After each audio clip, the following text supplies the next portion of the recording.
The day of death is better than the day of birth. Sorrow is better than laughter. It is better to go to a house of mourning than to a house of feasting. Are you kidding me, Solomon? Ecclesiastes 7 might be the most countercultural, anti-motivational speaker chapter in the entire Bible. And if you're going through hard times right now, what Solomon's about to say will either offend you or set you free. There's no middle ground. Because Solomon's about to argue that your suffering is worth more than your success, your grief teaches more than your joy, and the worst days of your life are actually forming you in ways the best days never could. Ecclesiastes 7, 1. A good name is better than fine perfume, and the day of death better than the day of birth. Stop right there. The day of death is better than the day of birth? That's not what the greeting cards say. That's not what the baby shower decorations proclaim. Birth is supposed to be this beautiful, hopeful, joyful occasion. And Solomon's like, nah, death is better. Why? Because at birth, you don't know what's coming. The baby could grow up to be a saint or a monster. At birth, everything's potential.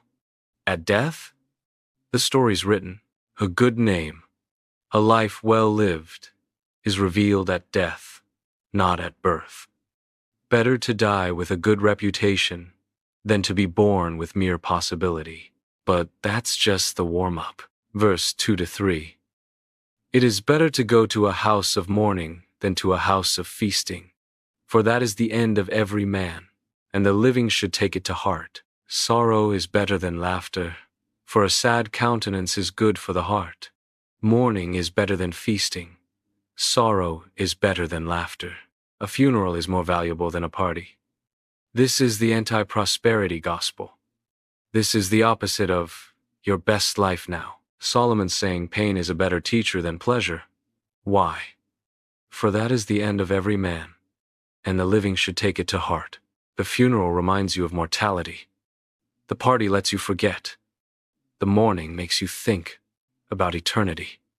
The feast distracts you from what actually matters. Sorrow produces depth. Laughter produces temporary happiness that evaporates. Verse 4. The heart of the wise is in the house of mourning, but the heart of fools is in the house of pleasure. Wisdom hangs out at funerals. Foolishness hangs out at parties. Now, Solomon's not saying, never have fun, never celebrate, be miserable always. He's saying wisdom is formed in the valleys, not on the mountaintops. The wise person learns from grief. The fool avoids anything that makes them uncomfortable. You want to know why your hardest season was actually your most growth? This is why. The suffering forced you to ask questions that comfort never raises. The pain made you depend on God in ways success never requires. The mourning produced character that laughter never builds. Verse 14. In the day of prosperity, be joyful, but in the day of adversity, consider this. God has made one as well as the other, so that a man cannot discover anything that will come after him. Read that again. God made both. The good days, God made them. The terrible days, God made those too. This isn't the devil's attacking you, theology. This isn't you're being tested by random cosmic forces. Solomon says God made the day of adversity, just like he made the day of prosperity. Why? So that a man cannot discover anything that will come after him. So you can't predict or control the future, so you stay dependent on God, rather than confident in your own planning. So you learn to trust him in both the valleys and the peaks. Now, here's where Solomon says something absolutely wild. Verses 16-18. Do not be overly righteous, neither be overly wise. Why should you destroy yourself? Do not be excessively wicked, neither be a fool. Why should you die before your time? It is good to grasp the one and not let the other slip from your hand. For he who fears God will follow both warnings. Do not be overly righteous. Wait. What? I thought righteousness was the goal? I thought we're supposed to be holy? Solomon's saying you can be too righteous? Yes. And here's what he means. Religious performance that makes you think you've earned God's favor will destroy you. Legalism that adds rules God never required will crush you. Self-righteousness that judges everyone who doesn't meet your standards will kill you spiritually. There's a version of righteousness that's actually pride dressed up in religious language. Do not be excessively wicked, neither be a fool.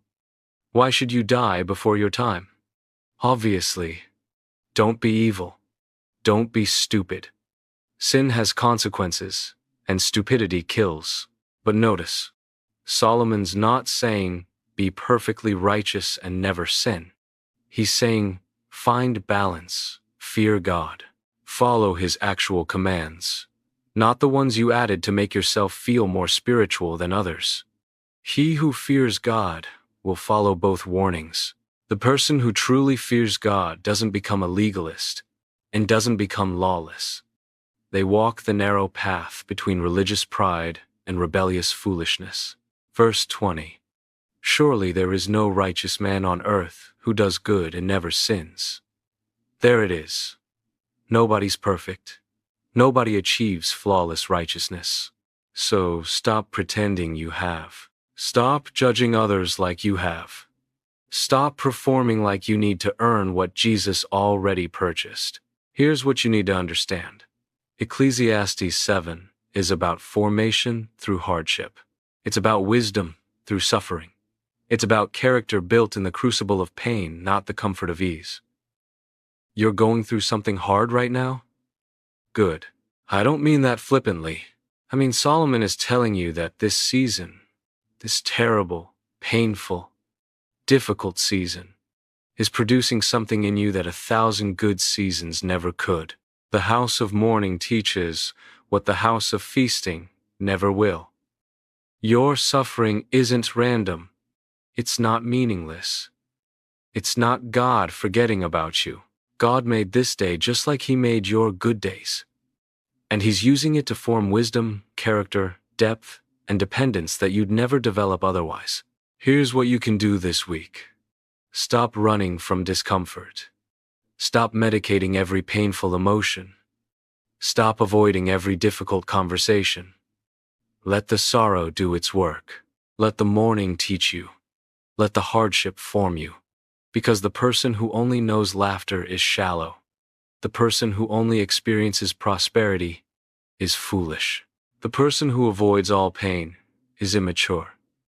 But the person who's been through the valley and learned to trust God there, that person has a wisdom that can't be faked and can't be bought. Sorrow is better than laughter. Not because sorrow feels good, but because sorrow produces something eternal. Laughter evaporates. The lessons of grief remain forever. That's the scandalous wisdom of Ecclesiastes 7. The worst days of your life are forming the best version of you, if you let them. Subscribe, because Solomon's about to tackle authority and injustice next. And it's exactly what believers under oppression need to hear. Thanks for watching.